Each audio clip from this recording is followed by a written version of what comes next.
I still remember the evening as if it were yesterday, though it has been years since that moment carved itself into my bones. My name is Alex, and I was 29 when the first domino tipped.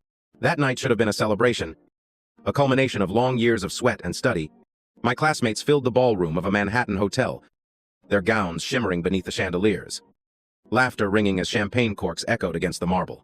Friends congratulated me, raising glasses to the future. But my family, well, they barely looked my way. It was not the first time I had felt invisible around them. My younger sister, Amy, had always been the radiant one, the golden child whose smallest achievement was paraded like a trophy. My own milestones, whether it was a scholarship, an internship, or this graduation, were treated like background noise. Over the years, I learned to carry my pride silently, though the silence burned. Still, even as I stood there that night, I told myself maybe this time would be different. Maybe they would surprise me, offer words of encouragement, or a hug that felt genuine. Instead, my father leaned close and pressed a folded phone screen into my palm. His eyes were firm, not celebratory, as though business could never wait for joy. Routine paperwork, he murmured. Just sign it by noon tomorrow. Keeps everything smooth. I slipped away from the music and chatter, my shoes clicking down the hall until I found a quiet alcove.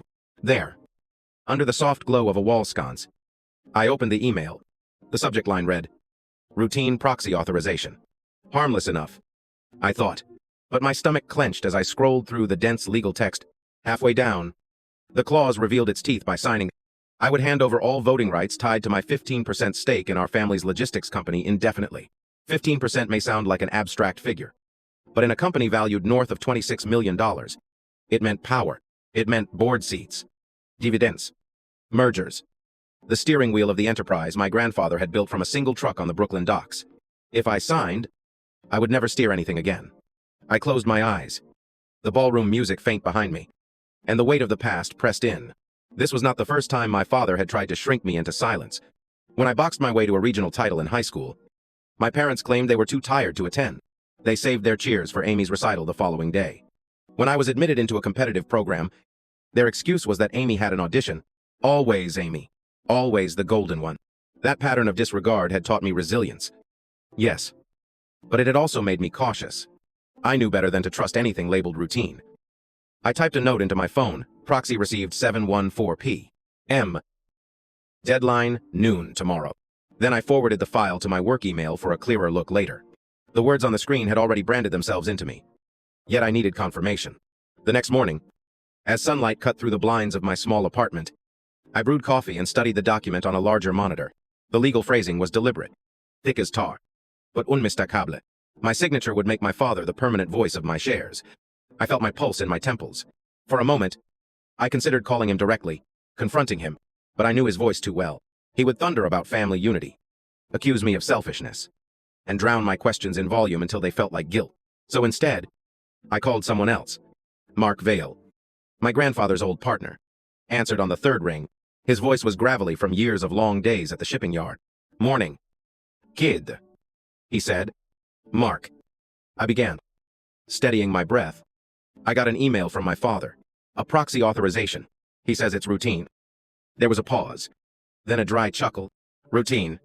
Like a fox in a henhouse. Listen carefully. Your grandfather wasn't naive.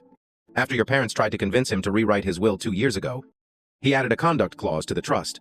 Any beneficiary caught coercing or misrepresenting forfeits their share. They even left proof." "Proof?" I asked. "A blue binder," Mark replied. "Storage unit out on Atlantic Avenue. Look under the tool chest. Don't wait. Get it before they remember it exists." My hand tightened around the phone. "And if I don't, then by tomorrow afternoon, your father will be sitting in that boardroom with your vote in his pocket," Mark said plainly, "and you'll be nothing more than a guest at your own table." After we hung up, I sat in silence for a long moment, staring at the proxy file still glowing on my screen. A single digital signature could erase everything my grandfather intended. My phone buzzed again this time. A message from my mother. "Just sign it. Keep things in the family. Amy, the serve security. We already talked about this." We. Not we as in all of us. We, as in my parents and Amy. The trio who had always decided my role for me. I set the phone face down and exhaled. The decision was no longer about routine paperwork. It was about whether I would continue living as the shadow child or finally step into the light. As the day unfolded, I drove across the city toward the storage facility Mark had described, the skyline of Brooklyn blurred by steel and glass glinting under the noon sun. While question crowded my mind. What exactly had my grandfather left behind in that binder? Why had he anticipated this very betrayal? And most of all, did I have the courage to use it against the people who shared my name? Somewhere deep inside, the answer was already clear. The storage facility was one of those sprawling, anonymous places tucked along Atlantic Avenue. A maze of identical doors stretching in neat rows. I had not been there in years. Not since the summer we cleared out my grandfather's fishing gear. He had loved the sea, loved the smell of salt on the air. And though he built his empire in logistics, I always thought his heart belonged to the water. Unit 14 still carried the same dented number plate. The paint chipped from decades of weather. My fingers trembled slightly as I turned the key. The metal door groaning upward like a reluctant witness. The scent of dust and old oil greeted me. A smell both comforting and foreboding. Inside, boxes were stacked haphazardly. A faded tarpaulin draped across what had once been his workbench. My flashlight beam swept over relics of his life, a coil of rope, a dented thermos, an old ledger with pages curled from humidity. Then, at the far end, the battered tool chest Mark had mentioned, a county fair sticker from 1994 still clung to the lid. I knelt, my heart hammering in rhythm with the creak of the hinges, and pulled at the bottom drawer, beneath a layer of yellowed rags. I found it the blue 3-inch binder, heavier than I expected. Its label, handwritten in my grandfather's careful block letters, read board minutes plus MISC. On the tailgate of my car, with the afternoon sun warming the metal beneath me, I opened the binder. The first section held a decade's worth of board minutes, routine but thorough. The second section carried a photocopy of his will. The words, equal distribution, highlighted in yellow. My pulse quickened. Then came the third section, a notarized letter, dated the spring before his death. In his unmistakable handwriting across the margin, my grandfather had scrawled, equal means equal. No pressure. No tricks. Keep the company honest. I sat for a long time, reading those words again and again. My grandfather had known, somehow, that this day would come. He had predicted the maneuvering, the coercion, the subtle pressure disguised as family unity. He had put in writing what he could no longer say out loud, that fairness must stand. Even when blood tried to tilt the scale, I photographed every page, both with my phone and with a friend's device. Chain of custody mattered, Mark had said, and I was beginning to understand why. Paper was more than paper. In the right hands, it was armor. Just then, my phone vibrated. A new message from my mother. Sign it. Your father knows business better than you. Don't complicate things.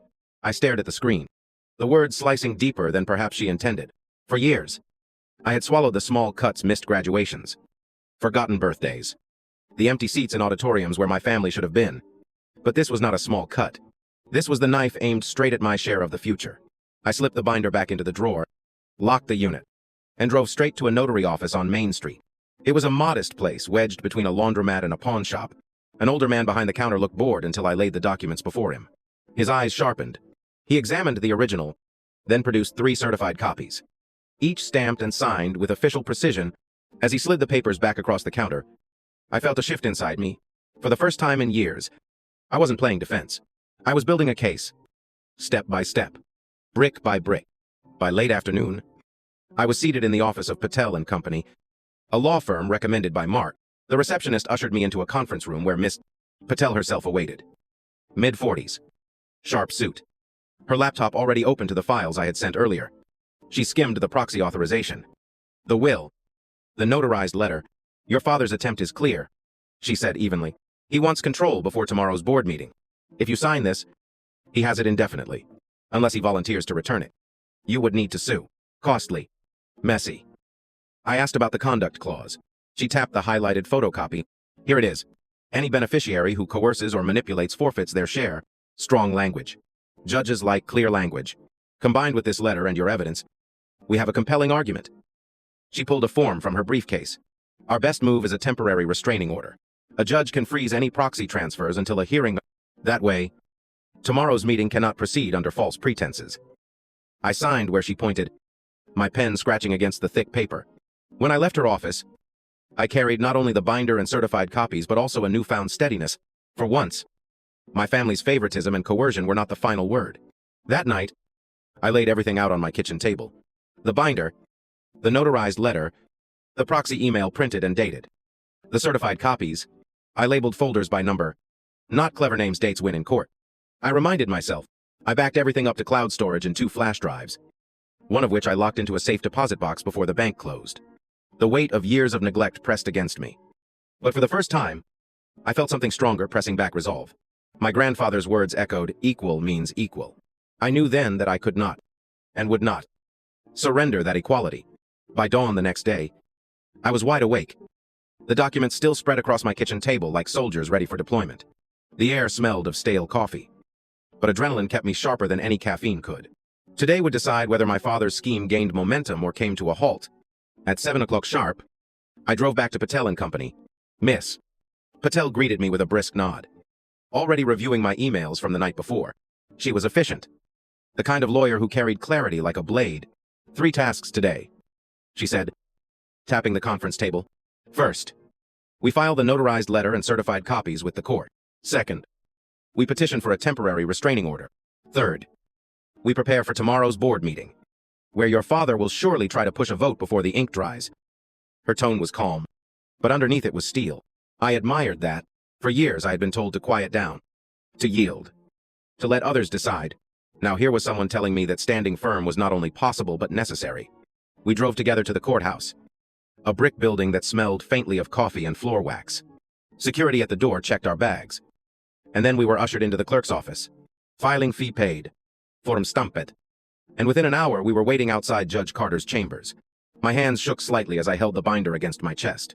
When we were called in, "Miss." Patel took the lead. She summarized the situation with surgical precision, the proxy email with a 24-hour deadline, the family pressure, the conduct clause in my grandfather's trust, the notarized letter. She laid each exhibit before the judge in neat order, like beads on a string. The judge turned his gaze on me. "You're saying your father asked you to sign this without explanation?" "Yes." "See," I replied, my voice steadier than I expected. "And the board meeting is tomorrow afternoon. If I sign, he controls my share indefinitely." Judge Carter leaned back. Finger steeple. For a long moment, the only sound was the shuffling of papers. Then he nodded slowly. "Temporary restraining order granted. No proxy transfers until review next week." Relief washed over me in a wave, so strong my knees nearly buckled. "Miss." Patel slid 2 certified copies of the order across the table toward me. "Keep one for the board meeting," she whispered. "Give the other to company counsel so they know it's official." Outside the courthouse, I called Mart.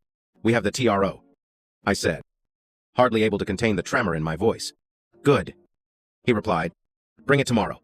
Be there at 3:45. He'll try to push a vote before 4. I tucked the documents carefully into my folder, each page a shield against the storm that was coming. By afternoon, my phone buzzed with new messages. One from my father: "Sign the proxy and stop making a scene." 5 minutes later, another: "You're making a mistake you'll regret." I saved both, time-stamped and archived. Dates: win in court. That evening, my cousin forwarded me screenshots from the family group chat. The rumor mill was already churning. Someone claimed I was selling my shares to outsiders, betraying my grandfather's legacy. Another screenshot came from the company's internal Slack whispers of a shareholder cashing out. My father's fingerprints were all over it. I saved those too. Screenshots labeled "Times recorded." Every lie they spread became another brick in the wall I was building against them. Then, just as the sun dipped below the skyline, my sister Amy called for the first time all week. Her voice was hesitant, almost apologetic. "Dad's pacing the house like a general," she said. "He keeps saying you're making the family look bad." "He told you to call me?" I asked. A pause. Then a sigh. He left some papers on the counter. Looked like plans. I snapped photos before he came back. "Un moment la terre." My phone buzzed with the images, bullet points typed neatly on a page. Secure voting proxy from Alec. Board approval for executive management rights. Extended control until next annual meeting. It was all there in black and white, the proof of intent. The premeditation. Not family unity. Not stability. Power. "You all right?" I asked gently. "I'm fine," she murmured. "Just tired of all this. Don't sign anything he hands you." "He won't." "He promised." After we hung up, I forwarded the photos to Miss Patel. 10 minutes later, she replied, "Excellent. Shows intent and premeditation. Bring copies to the board meeting." That night, I sat once more at the kitchen table. Documents spread before me, tro on top. My grandfather's letter beneath, the proxy email printed, Amy's photos attached. I labeled everything A through J. A clean timeline, no one could deny. For years, I had been told that my father's voice was the only one that mattered, that my role was to nod quietly in the background while others played kings and queens. Now, I had a judge's order. a binder of proof, and the courage to use them. I leaned back, exhaustion settling into my bone, yet beneath it a steady flame. Tomorrow. The boardroom. Tomorrow. I would no longer be the shadow child. The headquarters rose like a blade of glass against the afternoon sky. All sharp edges and mirrored certainties. I arrived early, as Miss Patel advised, and stood for a moment in the lobby with my folder pressed to my chest. People passed in quiet pairs, shoes whispering over stone. The way workers learn to move in buildings where power lives. On the wall hung a black and white photograph of my grandfather, sleeves rolled, a smile crooked as if he had a secret with the camera. I nodded at him. A private salute. Then stepped into the elevator. The ride to the top floor felt longer than it was. Somewhere around the 20th story, my heartbeat settled into a metronome. 3 deep breaths later, the doors opened onto the reception outside the boardroom. Floor-to-ceiling windows threw a sweep of city into the space bridges, spanned the river like measured sentences. Trucks on distant highways traced slow-moving lines. Mark was there, leaning on a console table as if he had been set out to dry. He straightened when he saw me. "Everything ready?" he asked. "Top dividers." Certified stamps. The order on top, I said, lifting the folder.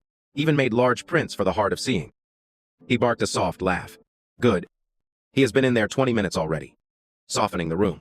"Do not let him start the vote before the agenda. If he tries," read the order like scripture. By 3:30, directors drifted in with briefcases and careful nods. My father arrived at 3:40. Immaculate. Unflusteret. The kind of calm that looks like confidence until you recognize it as entitlement. He glanced at me and then over me, as if I were a coat rack in his peripheral vision. My hands did not shake. I had already done the shaking. We filed into the boardroom at 3:55. It is a strange thing, how a conference table can feel like a stage. The chair at the head was occupied by Mr. Albright, who checked his watch. Then his notes. Then the room. Company counsel. Mr. Lewis sat at his right, a silver pen balanced between his fingers. I took my seat midway down, close enough to project, far enough to let the papers travel. "At 4 o'clock, Albright said, voice steady. "We will call to order." My father stood before the second hand reached the top. He buttoned his jacket and moved to the end of the table as if gravity pulled him there. "Thank you, Mr. Chair," he began, tone warm and authoritative. "As you know, we are at a moment that demands clarity. In the interest of stability and operational efficiency, I propose the temporary consolidation of voting rights under my supervision to ensure consistency in decision-making while we navigate the current transition." He gestured to a neat stack of documents a staffer had placed at the far end. "I have brought copies of a routine proxy authorization for the relevant shareholders. Purely administrative. To keep the ship steady." Routine. That word again. He reached for the stack. "Before you distribute those," I said, standing, "I need the board to see something." Every head turned. Years of being asked to hush rose behind my ribs, but I had a 2-page answer to hush now. I slid the top document from my folder and passed it to the director beside me, who handed it along. Paper whispering across wood. "This is a temporary restraining order," I said, letting the words fall slowly. "Signed yesterday by a judge of this county. It freezes any transfer of proxy or voting rights connected to my shares until a full review next week. Any attempt to proceed would risk contempt." My father's smile thinned. "This is a family matter," he said, aiming for calm, landing on condescension. "We do not need outsiders involved. Courts are not outsiders when they are enforcing a trust," I replied, "and this board is not permitted to collect or bestow my vote by committee." Company counsel cleared his throat. "Mr. Chair, I have reviewed the order," he said. After a quick scan, "It is valid. To be precise, the board does not possess the authority to appropriate shareholder voting rights. Proxies are granted by each shareholder individually. With an order in effect, even that path is closed until review." Silent. The useful kind. Settled. The directors looked from Lewis to my father. In that brief pause, the city beyond the glass seemed to lean closer. Listening, my father shifted. "There is a great deal of rumor-mongering," he said smoothly. "Many of you have heard that a certain shareholder is considering selling to outside interests. That is the real danger here. Not a simple administrative step for stability." I let him finish. Then I raised the next exhibit, a set of color prints, screenshots with dates and names blacked only where privacy demanded it. "These rumors," I said, "began the moment I refused to sign. Here are messages from a family chat, and notes from an internal channel, each conveniently appearing within minutes of calls from the same number. I am not selling. I never said I would. The timing is not accident. It is leverage. The prints did their slow parade around the table. My father lifted his chin, half smile fixed. The mask that implies graciousness while promising punishment later. People talk, he said finally. I cannot account for gossip. Then perhaps you can account for this, I replied, sliding the large photo Amy had sent me into the light, a typed page titled plainly, Transition Plan. Bullet points read like a confession. Secure proxy from Alec. Extend control until next annual meeting. Handle shareholder negotiations unilaterally. I could feel the room tilt. Mr. Albright read it, then held the page slightly away from his face, the way a man does when he wishes not to be accused of missing anything. He looked at counsel. Counsel looked at my father. Brainstorming. My father offered. A leader must prepare for contingencies. Contingencies do not require control of rights that are not yours, Albright said, voice dry as paper. And they do not arrive labeled as a plan. My father's tone hardened. The company needs a steady hand. My father built this from nothing. Are you prepared to see it fractured because a child is easily influenced by lawyers? Child. He still knew where to aim the old word. I did not rise to the bait. This company is profitable, Mark said from the back, finally entering the conversation like a door opening. Contracts are stable. Management is competent. The only fracture today is the one created by trying to lasso votes that do not belong to you. A director named Harris, known for careful questions, leaned forward. If operations are steady, why the urgency for proxy consolidation on the eve of a meeting, he asked. The question hung, quiet as a bell tone after the strike. My father did not answer immediately. In the beat that followed, I laid out a short timeline. Voice even. Proxy request sent with a deadline of noon today. I said, rumors began last night after I declined. A written plan located this morning shows intent to extend unilateral control until next year. Yesterday, a court froze any transfer. Every step points in one direction. This is not about stability. It is about power. My father's palm struck the table once. Not loud, but menacing in its restraint. I am the executor of my father's intentions, he said. I was chosen to guide this through. Executors do not rewrite equality, I answered, and slid my grandfather's letter forward. The margin note in his hand, like a lighthouse, equal means equal. No pressure, no tricks. Mr. Lewis tapped his pen. To the narrow legal question, he said, the order binds us. No proxy votes today. To the broader fiduciary question, if an executor is found to have acted outside the trust or attempted coercion, the court may consider removal. That is beyond our vote, but not beyond our awareness. The word removal had weight. My father heard it. Everyone did. He met my eyes then. The room around us blurred. The city beyond glass distant. For the first time all day, I saw calculation sharpen into recognition. He had overplayed his hand. Mr. Albright closed his folder. The order is acknowledged, he said. There will be no proxy transfers or consolidations recognized by this board. We will proceed with the standard agenda. My father tried one more turn. Then I move. We adjourn until this legal theater is finished. Harris shook his head. No adjournment needed. Business remains to be conducted, and when this returns to court, we will expect full transparency. Documents included. Business resumed, though the air remained charged. Like sky after lightning, we talked budgets, routes, maintenance schedules. Numbers did their calm work. My father sat, eyes on the table, hands folded in a stillness I knew was not peace. I kept my folder in front of me, a shield against backsliding. When the meeting closed, directors drifted away in murmuring pairs. Mark walked me to the elevator, his mouth set in a line that might have been a smile if it had permission to go that far. Heard you just fine, he said at last. So did they. Next week decides more than today, I answered. Maybe, he said. But today stopped a theft. In the elevator's mirrored panel, I saw my face with its traces of fatigue and something else I had not seen there in years. Not triumph, not yet. Something quieter and more durable. A kind of steadiness that comes when the paper finally speaks louder than the shouting. Outside, the late light rinsed the city in gold. Trucks still moved along their routes. The company still breathed. My phone buzzed a single message from my father. Short as a clenched jaw, I did not open it. Not then. I breathed in the ordinary air of a street where no one knew that upstairs. A very old drama had failed to repeat itself. On the sidewalk, I paused and spoke softly to the air. To my grandfather in his black and white photograph. To the old kindness that had built more than warehouses and contracts. Equal man's equal, I said. I heard you. I tucked the folder under my arm and walked toward the evening, steady as the metronome in my chest. The courthouse on that Monday morning felt like a cathedral of polished stone and stale air. The ceilings rose high. Light filtered through tall windows, and footsteps echoed as if they belonged to someone else. I arrived early, folder under my arm, suit pressed, though my hand still carried a tremor. "Miss?" Patel met me just inside the security line. Her stride, purposeful. Her voice low. "Today decides the role of executor," she said. "The judge will weigh everything proxy. Letters. Rumors. Your father's conduct. Be steady. Let the paper speak." I nodded. For years, my father's voice had been the only thunder in the room. Now I had a different thundering. Dates. Stumps.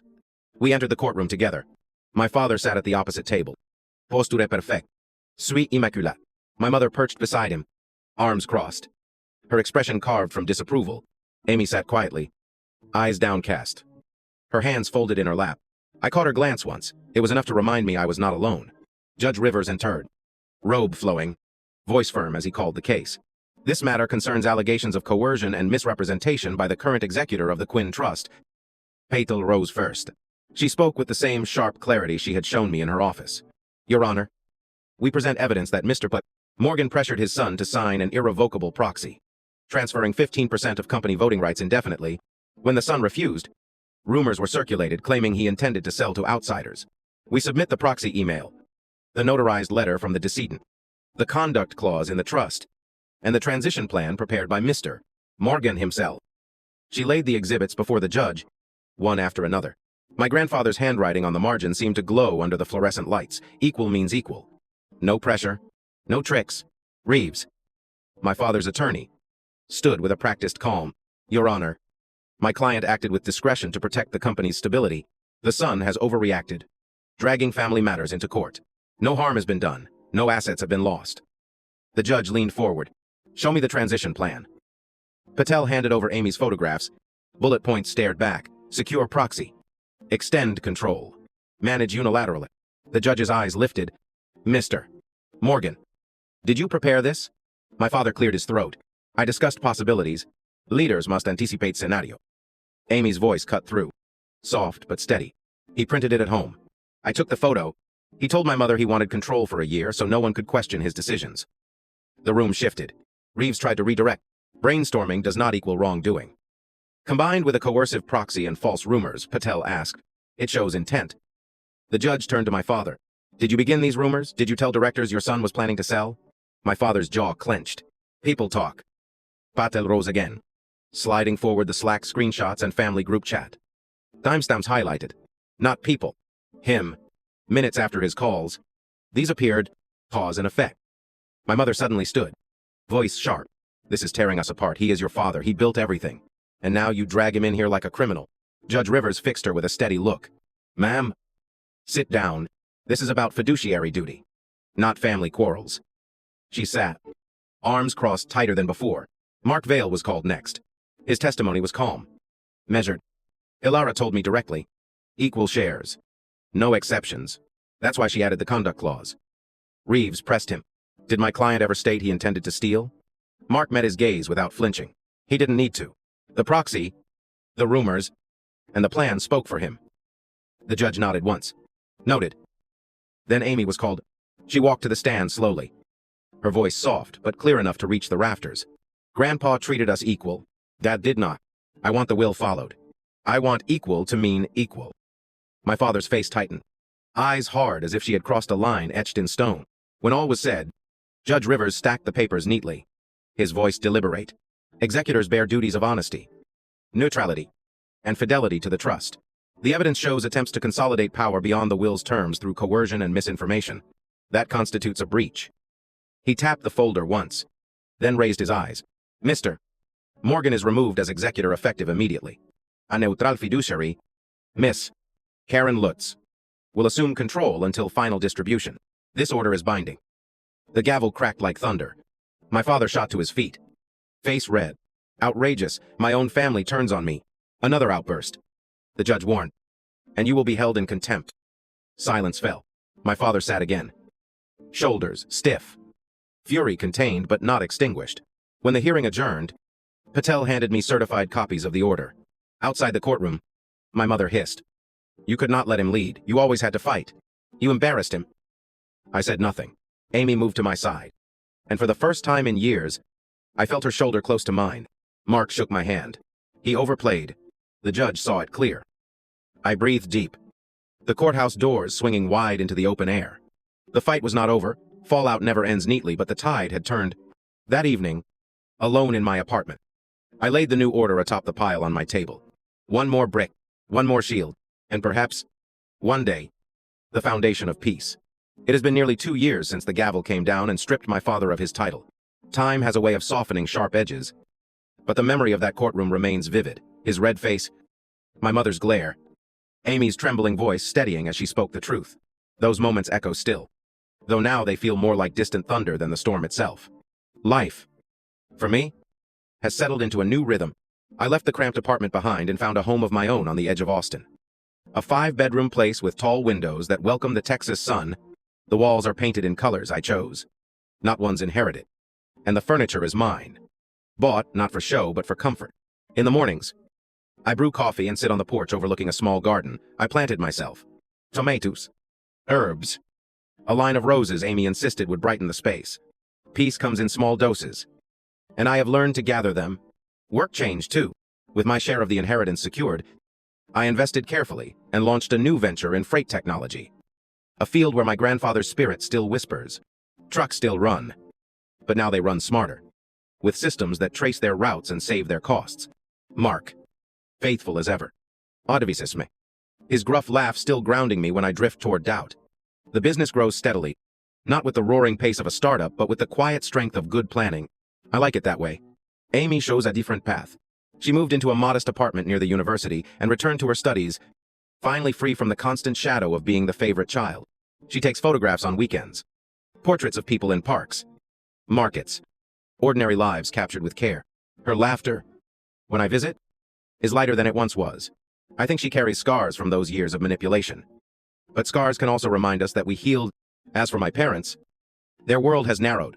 My father no longer commands boardrooms. The neutral fiduciary handled the estate, distributed assets equally, and then stepped away, leaving him with no more and no less than anyone else.